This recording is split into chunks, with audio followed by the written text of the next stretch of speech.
Granville Diggers Club was a project that came through my old architecture firm, FJMC, now FJC, and one of the principals there reached out. They were doing the stage 1 DA for the club and said, look, I think the client needs some help with some project management. Would you be keen to get on board? This was right at the cusp of me going out on my own, and I said, yeah, absolutely. This sounds like something I'd be very much interested in. It's predominantly a fit out project. And so it fitted in really well with the last 3 or 4 years where I've been doing commercial fit out for government agencies. Project, I got involved just directly after they obtained development approval for it.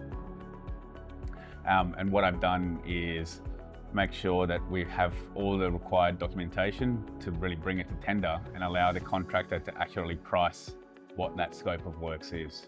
So I've gotten involved by writing a principal project requirements, understanding the prelims, authoring, AX 4902 D&C contracts, and having that whole package ready for the client. So GeriesPayne are 2 young guys as well that have gone out on their own recently. They've been very much focused on the club sector. They've done a fantastic job doing a detailed design for the Granville Diggers Club. I've been able to come in there and just, again, be that in-between person, help the club and the board understand the project and understand what the costs associated with the project are really going to be.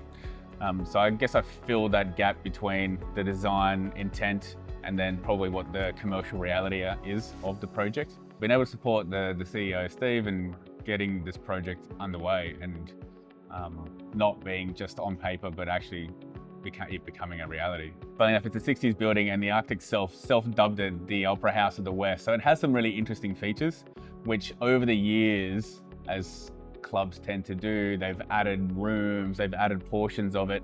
And so what this project tries to do is make it more into a coherent whole. One of the challenges was when I took over the project was that documentation had continued, but the price hadn't really been checked with a QS against, what will the cost be to deliver this?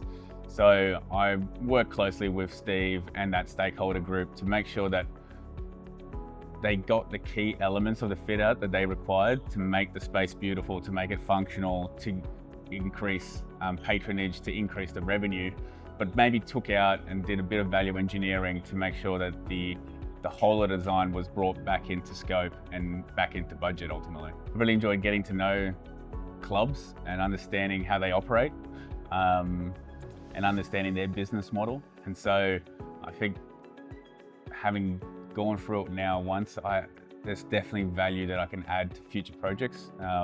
So we'll be looking at other bowling clubs, other RSLs, even other surf lifesaving clubs, and seeing how we can transform those spaces into something that better serves those communities.